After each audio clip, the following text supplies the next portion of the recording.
5 រឿងដែលអ្នកនរគ្នាគួរតែធ្វើនៅពេលដែលអ្នកនរគ្នាបញ្ចប់ការសិក្សានៅវិទ្យាល័យសួស្តីមុននឹងខ្ញុំនិយាយអំពី5ចំណុចនេះខ្ញុំចង់បញ្ចប់ប្រាប់អ្នកនរគ្នាចេះពេលចប់វិទ្យាល័យដាច់ខាតអ្នកនរគ្នាត្រូវតែទៅបន្តការសិក្សានៅកម្រិតថ្នាក់បញ្ញាបត្រទោះបីជាការរៀនតរបស់យើងជាកម្រិតជំនាញវិជ្ជាជីវៈក៏ដោយអញ្ចឹងត្រូវតែទៅបន្តការសិក្សាស្វែងរកឱកាសតាមលទ្ធភាពដែលខ្លួនឯងអាចធ្វើទៅបានហើយទៅតាមចំណង់ចំណូលចិត្តរបស់យើងអូខេអញ្ចឹងទី1ដែលអ្នកនរគ្នាត្រូវតែធ្វើនោះគឺការជ្រើសរើសជំនាញដោយប្រុងប្រយ័ត្នការជ្រើសរើសជំនាញវាជារឿងមួយដែលសំខាន់ត្បិតថាការដែលយើងរើសជំនាញទៅសាកលវិទ្យាល័យហ្នឹងវាមិនប្រកាសថាវានឹងត្រូវជាឥទ្ធិពល 100% ទៅលើការរើស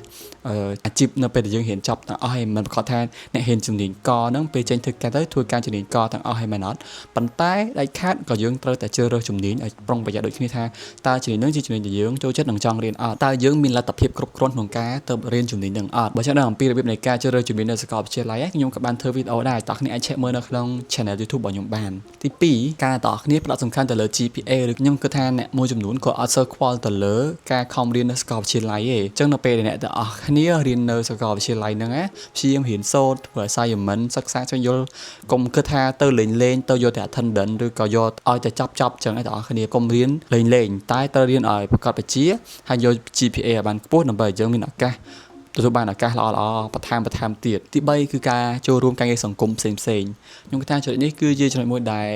មានគ្រាយើងជាច្រើនយល់ប៉ុន្តែគ្រាយើងជាច្រើនទៀតក៏អត់យល់ដែរដើម្បីឲ្យយើងគឺជាមនុស្សម្នាក់ដែលមានគុណភាពយើងអាចផ្ដោតសំខាន់តែទៅលើក្នុងថ្នាក់តែមួយមុខទេនៅពេលដែលយើងចូលដល់ថ្នាក់សាកលវិទ្យាល័យម៉ោងរៀនរបស់យើងគឺមិនមែនព្រឹកល្ងាច4ម៉ោងព្រឹកល្ងាចរហូតទេមែនអត់អញ្ចឹងហេតុអីបើយើងមានពេលច្រើនគឺវាជាពេលវេលាដែលអ្នកទាំងអស់គ្នាត្រូវសិក្សាស្វែងយល់ត្រូវស្រាវជ្រាវនិងត្រូវរៀនសូត្រពីបរិយាកាសនិងសង្គមខាងក្រៅនឹងឯងដូច្នេះការចូលរួមសង្គមខាងក្រៅការចូលរួមការងារស្ម័គ្រចិត្តឬក៏ការចូលរួម workshop ផ្សេងវាពិតជាមានប្រយោជន៍សម្រាប់ការគិតនិងមូលដ្ឋានរបស់អ្នកទាំងអស់គ្នាខ្លាំងមែនទែនហើយខ្ញុំលើកទឹកចិត្តឲ្យអ្នកទាំងអស់គ្នាចូលរួមកម្មវិធីបែបហ្នឹងបានច្រើនបំផុតតាមដែលអាចធ្វើទៅបានពីព្រោះវាជំរុញឲ្យអ្នកទាំងអស់គ្នាមានសមត្ថភាពមានចំណេះដឹងហើយក៏មានបំណិននៅក្នុងការរស់នៅដូចគ្នាទី4គឺការរៀនភាសាបរទេសប្រហែលជាអ្នកទាំងអស់គ្នាអត់គិតថាវាសំខាន់ទេមែនទេប៉ុន្តែថ្ងៃនេះតែដឹងថាអញ្ចេះនៅក្នុងប្រទេសកម្ពុជារបស់យើងកម្រិតអ្នកចេះដឹងភាសាបរទេសជាពិសេសគឺភាសាអង់គ្លេសហ្នឹងគឺមានទាបមែនទែនបើទៀបចឹងមានន័យថាមិនមានន័យថាអញ្ចឹងនៅពេលអ្នកតោះគ្នាជាមនុស្សដែលប៉ាកែមានន័យថានៅពេលអ្នកតោះគ្នាជាអ្នកចេះ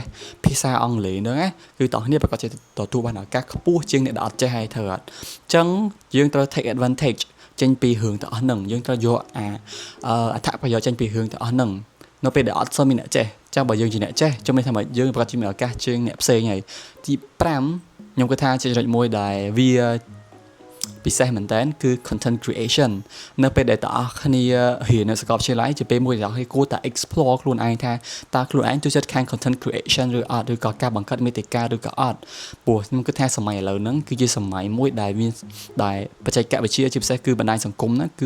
ឺវាពិតជាមានឥទ្ធិពលមែនតើសម្រាប់តែឲ្យត្រូវការងារអញ្ចឹងបើសិនតែមានជំនាញ A មួយតែបើសិនតើអស់គ្នាមានជំនាញ B មួយទៀតដែលតទៅមួយ content creation មួយទៀតខ្ញុំគិតថា HR គេនឹងមើលឃើញអំពីអ្នកទាំងអស់គ្នាច្រើនជាងបុគ្គលឬក៏អ្នកផ្សេងជាមិនខានទេអញ្ចឹងបើសិនតើអស់គ្នាមានឱកាសឆ្លៀតពេលបាន